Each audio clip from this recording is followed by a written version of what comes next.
गेले काही दिवसांपासून गुंडांचा जो हैदोस या महाराष्ट्रामध्ये सुरू आहे, असा हैदोस असं नाही की यापूर्वी झाला नव्हता, पण ते गँग वॉर हे दोन गँगमधलं वॉर होतं. आता मात्र सरकारमध्ये गँग वॉर आलेलं आहे. ज्या पद्धतीने गेले 1.5 वर्ष सरकारच्या आश्रयाने ही गुंडगिरी सुरू आहे, या गुंडांचे वेळोवेळी या मंत्र्यांच्या सोबतचे फोटो हे आपल्याच माध्यमातून प्रसिद्ध झालेले आहेत आणि या गुंडांना मिळणारं एक संरक्षण हा मोठा चिंतेचा विषय आहे. काल परवाकडे आमचा एक चांगला कार्यकर्ता अभिषेक, त्याच्यावरती निर्गुण हल्ला झाला, त्याची हत्या झाली. ही हत्या झाल्यानंतर ज्याने ती हत्या केली असं सांगितलं जातं तोही एक गुंड होता. त्या गुंडांनी आत्महत्या केली. हे प्रकरण जेवढं वरकरणी वाटतं तेवढं सोपं दिसत नाही आहे. सूड भावना ही एक भावना असते ज्याने माणूस अत्यंत टोकाचं पाऊल उचलतो. समजा एक क्षणभर धरून चाला की त्या गुंडांनी तसं पाऊल उचललं असेल तरी त्याने स्वतः आत्महत्या का केली हा एक प्रश्न मनामध्ये कायम राहतो. ज्याप्रमाणे गणपत गायकवाड ह्या भाजपच्या आमदारांनी भर पोलीस स्टेशनमध्ये गोळीबार करतानाचा तो व्हिडिओ कोणीही न मागता प्रकाशित झाला, सर्वांसमोर आला. अभिषेक घोसाळकर आणि तो जो गुंड होता मॉरिस, त्याचं फेसबुक लाईव्ह वरचं तो व्हिडिओ आलाय. गोळ्या झाडतानाचं दिसते पण कोण झाडतं हे कळत नाही आहे. काल मी तिथे काही पोलीस अधिकाऱ्यांशी बोलल्यानंतर त्या मॉरिसकडे काही परवानाधारक शस्त्र नव्हतं, पण त्यांनी जो एक माणूस स्वतःचा बॉडीगार्ड म्हणून ठेवला होता, आता त्याला बॉडीगार्ड ठेवण्याची वेळ का आली आणि हा बॉडीगार्ड कोण होता, पोलिसांनी त्याला ताब्यात घेतले. मला वाटतं मिश्रा त्याचं नाव. त्याच्या शस्त्रातून त्यांनी त्या गोळ्या चालवल्या. आता त्या गोळ्या खरंच त्यांनी चालवल्या की आणखीन कोणी चालवल्या आणि मग दोघांनाही मारण्याची सुपारी कोणीतरी दिली होती का, हा एक मोठा प्रश्न हा आपल्या मनामध्ये आहे.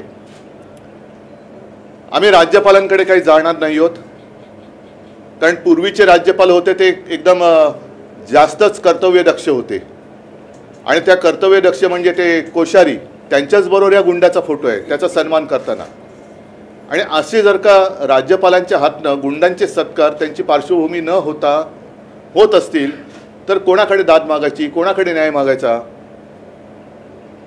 गेले काही दिवस जे मी म्हणालो त्याच्यामध्ये मग 1.5 वर्षापूर्वी गणपती बाप्पाच्या विसर्जनाच्या मिरवणुकीत एका आमदारांनी गोळीबार केला.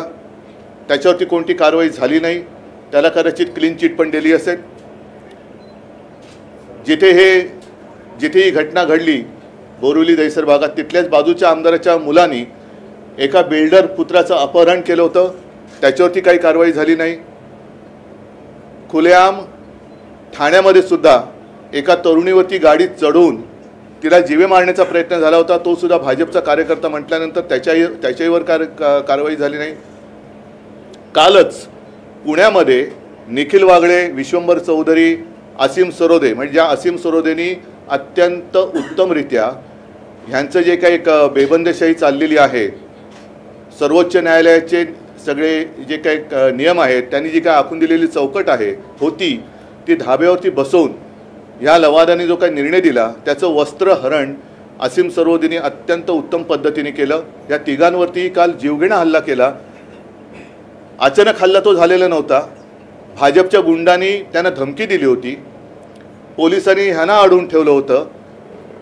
जाताना त्यांच्या गाडीवरती हल्ला झाला. तुम्ही सगळ्यांनी त्याचं चित्रीकरण केलं असेल नसेल, दाखवलं असेल नसेल, पण पोलिसांनी काही कारवाई केली नाही. कालच आपल्या पोलीस महासंचालिका ज्या आहेत रश्मी शुक्लाजी, त्यांनी एक पत्र लिहिलेलं आहे जनतेला उद्देशून. मला नाही आठवत असं पत्र गेल्या काही वर्षांमध्ये अथवा गेल्या संपूर्ण कालखंडामध्ये महाराष्ट्राच्या पोलीस प्रमुखांनी जनतेला उद्देशून दिलं असेल. त्याच्यामध्ये मला असं वाटतं की एक थोडी तरी माणुसकी, जिवंतपणा ह्या शुक्लाबाईंकडे आहे. म्हणूनच त्यांना ते कळले की आता पोलिसांवरती जनतेचा विश्वास राहिलेला नाही. ज्या पद्धतीने काल देवेंद्र फडणवीस बोलले, मी त्यांना कलंक बोललो, फडतूस बोललो, आता माझ्याकडे शब्द नाही आहे. म्हणजे फडतूस कलंक हे फारच सौम्य शब्द झाले, पण निर्घुण आणि असं वाटायला लागले की यांची मानसिक तपासणी करावी की काय. आपल्या राज्याला एक मनोरुग्ण गृहमंत्री लाभलाय का, अशीच कालची त्यांची प्रतिक्रिया होती. अत्यंत संतापजनक होती.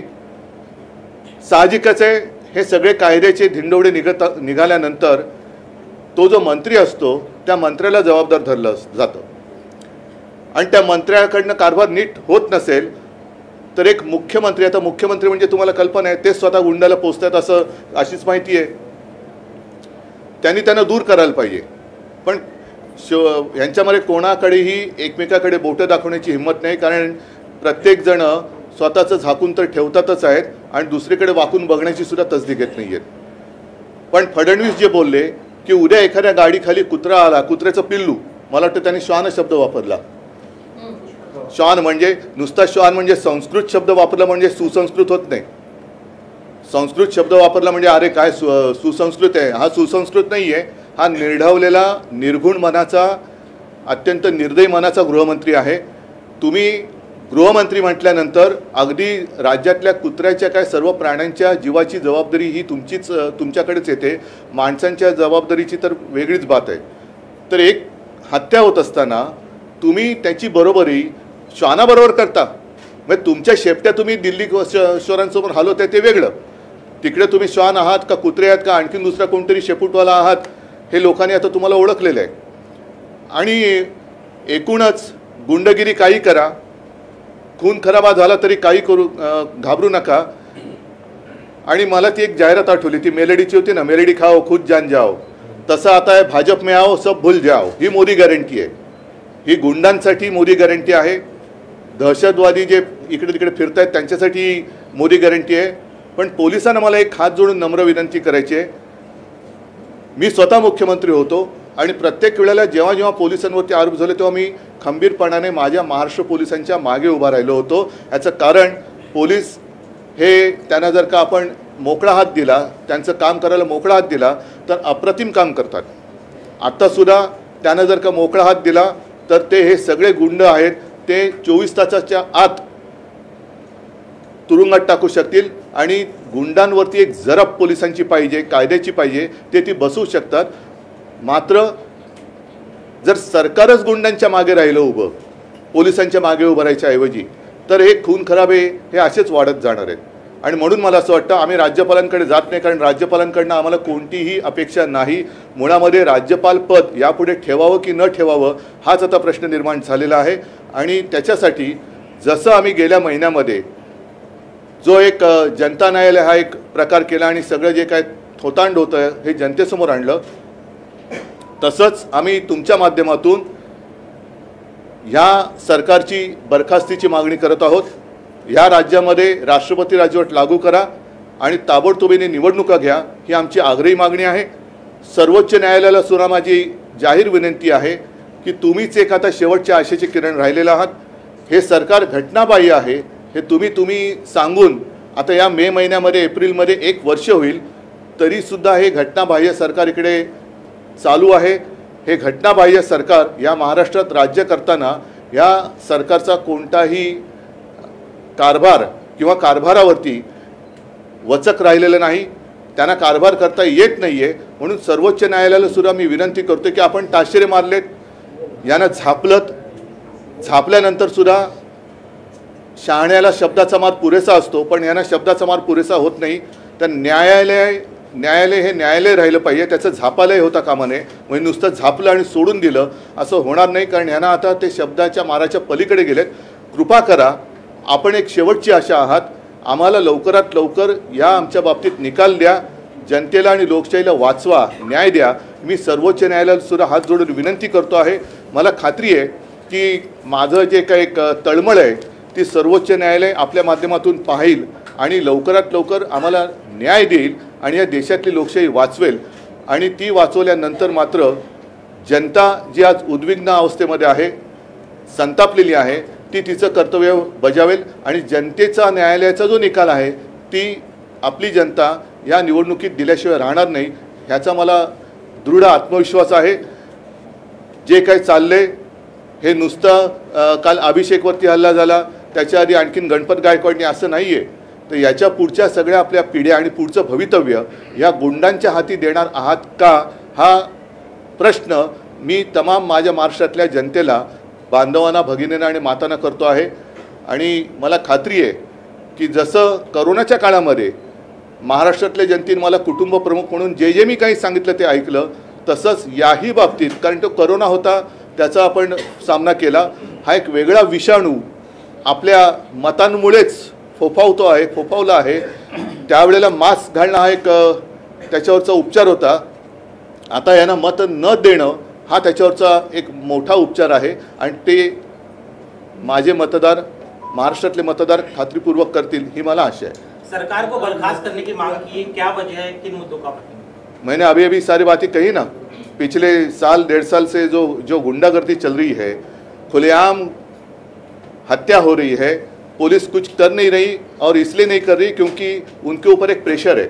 जैसे कल परसों हमारे संजय राउत जी ने एक ट्वीट किया था, बेशर्म की बात है, ईडी हो, इनकम टैक्स, सीबीआई, उनके द्वारा खुलेआम धमकी दी जा रही है. जितने लोग हमारे हैं, वो चाहे वाइकर हो, संजय जी को भी कहा गया था, अनिल परब जी यहाँ बैठे हैं कि या तो आप भाजपा में आओ नहीं तो जेल में जाओ.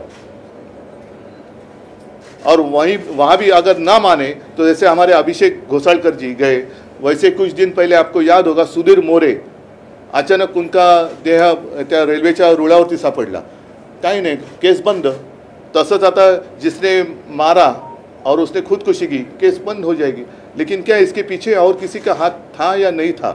और ये अभी अचानक इनकी हिम्मत इतनी कैसी बढ़ गई? ऐसे नहीं कि पहली बार महाराष्ट्र में लाइसेंस या वेपन लोगों के पास है, लेकिन कभी ऐसी बात हुई नहीं थी. और जिसके वेपन से हत्या हुई है, क्या सचमुच वो मॉरिस ने गोली चलाई थी या और किसी को सुपारी देकर उसकी वेपन से दोनों की हत्या की गई, इसका खुलासा होना चाहिए. या घटनेनंतर प्रश्न पूर्ण ऐरणीवर येतोय आणि आपल्या पक्षातील प्रमुख नेत्यांच्या सुरक्षा देखील या सरकारने काढून नाही. तुम्ही बघा, आम्ही कधी त्याच्याबद्दल हे केलेलं नाही आहे. आम्ही असहाय्यतेने कधीच गेलेलो नाही आहे. तुम्ही अगदी मातोश्रीवरची पण सुरक्षा बघता, संजय राऊतना सुद्धा एक सुद्धा आता संरक्षक नाही आहे. अनिल परबांचं तुम्ही बघा, सगळीकडे. म्हणजे हे ज्यांना द्यायला पाहिजे, जे न्यायासाठी, लोकशाहीसाठी लढत आहेत, त्यांचं संरक्षण काढून हे गुंडांना संरक्षण देत आहेत. आणि अशी नावं मी घेऊ शकतो की किती गुंडांना, जे तुरुंगात होते त्यातनं बाहेर आलेल्यांना किती जणांना संरक्षण आहे, अगदी पोलीस संरक्षण आहे. हे सुद्धा तुम्ही चौकशी केली तर तुम्हालाही कळेल. गायकवाड यांनी गोळीबार केला, मात्र अद्यापही त्यांचा राजीनामा मागितला नाही, कोणी त्याच्यावरती भाष्य करत नाहीये. आता जर देवेंद्र फडणवीस विरोधी पक्ष नेते असते तर त्यांनी म्हणजे संपूर्ण महाराष्ट्र, त्यांनी धुमाकूळ घातला असता. म्हणजे गणपत गायकवाडांचा राजीनामा हा भागच वेगळा, पण गणपत गायकवाडांवरती गोळीबार करण्याची वेळ का आली ह्याचा तुम्ही काही विचार करणार की नाही? गणपत गायकवाड जे बोलले की मेंढ्यांकडे त्यांचे करोडो रुपये आहेत, तिकडे ईडी जाणार आहे की नाही? हे करोडो रुपये कसले, कुठून आले, कोणाकडे दिले, हे खुलेआम दिसतंय. म्हणूनच म्हटलं की भाजपा में आओ, सब कुछ भूल जाओ, ये मोदी गॅरंटी आहे. माझं मत आहे की पहिलं महाराष्ट्रामध्ये राष्ट्रपती राजवट लावा. आणि ती राष्ट्रपती राजवट सुद्धा जर पुन्हा हेच त्यांचेच कार्यकर्ते जर राज्यपाल म्हणून बसणार असतील, तर चंदीगडमध्ये जो प्रकार झाला की त्यांचाच कार्यकर्ता तिकडे निवडणूक अधिकारी म्हणून बसवला आणि अगदी उघड हे आपले सरन्यायाधीश बोलले की हा लोकशाहीचा मुर्दा पडला आहे. तर माझं सरन्यायाधीशांना एक विनंती आहे की असे किती मुर्दे आपण बघत बसणार सगळे मिळून, त्याच्यापेक्षा तुम्ही एकदा जे कोणी मुर्दे फारस आहेत त्यांना फासावरती लटकवा आणि लोकशाही वाचवा, देशाला वाचवा. एक हत्याकांड फडणवीस ने कहा कि कल को अगर कोई कुत्ता मेरे गाड़ी के नीचे आ जाएगा फिर भी ये लोग मेरा इस्तीफा मांगेंगे. नहीं, ये क्या कहूँ, कहने के लिए कुछ शब्द नहीं है. अगर उनके ऊपर जब कुछ कोई बीतेगी बात देवेंद्र फडणवीस जी के ऊपर, मैं नहीं चाहता कि उनके ऊपर ऐसी बात बीते, लेकिन अगर बीतेगी तो फिर उनकी भावना क्या होगी. और जो भी गृह मंत्री अपने राज्य में जनता का संरक्षण नहीं कर सकता, कुत्ता तो वफादार होता है, ये तो लोमड़ी के जैसे है. ये गृह मंत्री तो लोमड़ी के जैसे है. लोमड़ी का मतलब जानते हो आप? उद्धवजी, काल उपमुख्यमंत्र्यांनी प्रतिक्रिया देताना असंही म्हटले की झालेला प्रकार हा अत्यंत गंभीर आहे, पण यामागची कारण ही शोधली गेली पाहिजे. काही ओके, ठीक आहे. बरं, मग तसंच आणि महेश मग गायकवाड गणपत प्रकरणातही जमिनीचे व्यवहार होते, राजकीय स्पर्धा होती आणि या प्रकरणातही राजकीय स्पर्धा आणि काही व्यवहार आहेत असेही दिसून येते किंवा अशी चर्चा आहे. हे साफ झूट आहे आणि मी पुन्हा सांगतो, यांची बेबंदशाही आहे. एक तर यांना हा कारभार झेपत नाही आहे, जमत नाही आहे. अभिषेक घोसाळकर आणि तो जो कोण तथाकथित गुंड याचा सत्कार कोश्यारी राज्यपाल असताना तो फोटो आहे, त्यांच्या आजूबाजूला कोण होते ते बघितल्यानंतर फडणवीसांची भूमिका मी समजू शकतो की त्यांनी अशीच भूमिका घेणं गरजेचं आहे. कारण त्या फोटो पुरेसा बोल काय, तो तुमच्याकडे फोटो आला नसेल, तो फोटो आम्ही तुम्हाला देऊ. अगदी मोठ्या सन्मानपूर्वक त्या मॉरिसचा सत्कार होतोय आणि बाजूला कोण उभा आहे ते बघा. आणि ते बघितल्यानंतर फडणवीसांची भूमिका उलटं मग मॉरिस आणि त्यांचे काही धागेदोरे होते का हे आता बघण्याची गरज आहे. पण अभिषेक घोसाळकर आणि त्यांची अशी कोणतीही दुश्मनी नव्हती, वाद नव्हता. निवडणुकीला उभं कोणी राहू शकतं, अपक्ष पण राहतात. पण खून केल्यानंतर आत्महत्या का झाली? जर सुडाची भावना असेल तर एखादा माणूस का म्हणतो, कधी एखादा माणूस टोकाची भूमिका का घेतो, खून करण्यापर्यंत का जातो? एक तू तरी राहशील तर मी तर राहील, पण त्याची हत्या होते आणि स्वतःही आत्महत्या करतोय. मग नेमका याच्यात काय काळबेर आहे? आणि उलट एकच मिनिट, मग तो जो फोटो आहे कोश्यारी त्या मॉरिसचा सत्कार करतात, त्या फोटोत असणाऱ्या सगळ्यांची याच्याशी काही धागेदोरे आहेत का ते पण बघा. असीम सरोदी की गाड़ी पर हमला हुआ, क्या आपकी उनसे बातचीत हो? नहीं काय हिंदी में जानना चाहेंगे, लोकसभा चुनाव की लगातार बात हो रही है, अमित शाह द्वारा ये कहा गया है कि ये चुनाव इंडिया बनाम एनडीए का नहीं होने वाला है. क्या अमित शाह का बयान है कि चुनाव एनडीए बनाम इंडिया वर्सेस बिल्कुल नहीं है, ये आतंकवाद के साथ नहीं बिल्कुल बराबर है उनका कहना बराबर है. ये तानाशाही के खिलाफ लोकशाही ऐसे ही चुनाव है. तानाशाही हटाओ, देश को बचाओ. बिल्कुल सही कहा उन्होंने. अभी कुछ लोग सुधर रहे हैं, उनमें से शायद एक है ये है. गोळीबाराच्या घटनेमध्ये दुसरा कोणीतरी मुख्य सूत्रधार आहे असं तुम्हाला म्हणायचं का? असू शकतो.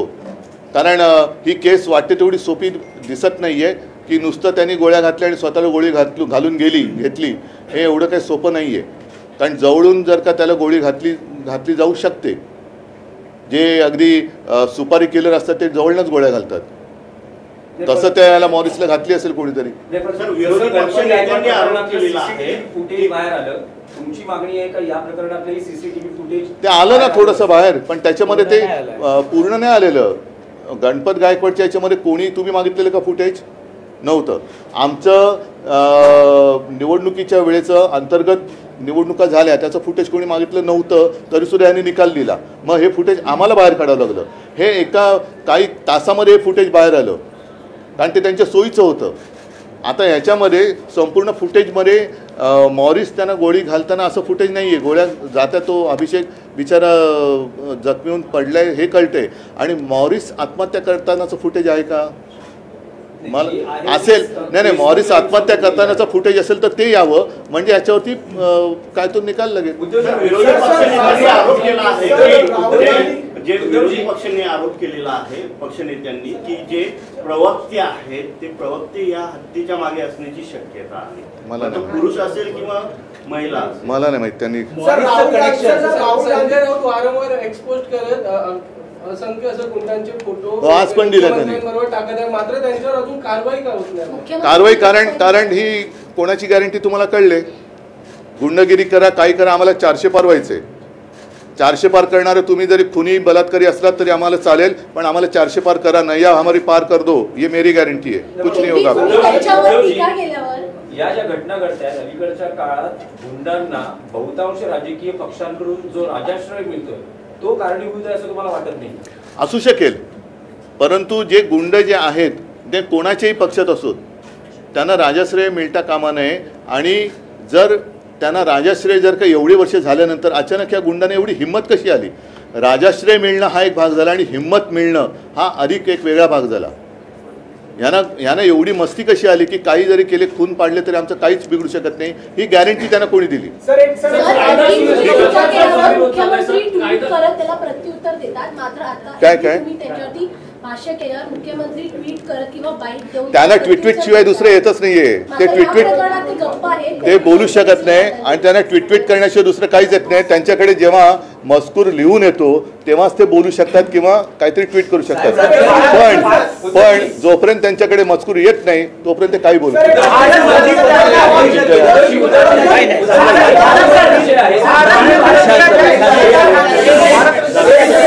मी आता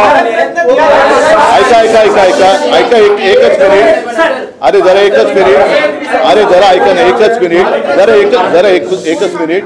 मी फक्त भारतरत्नबद्दल एवढंच बोलेन की स्वामीनाथन यांना जो भारतरत्न दिलेला आहे याचा अर्थ मी असा लावतो, जर सरकारमध्ये हिंमत असेल तर स्वामीनाथन अहवालाची अंमलबजावणी त्यांनी करावी.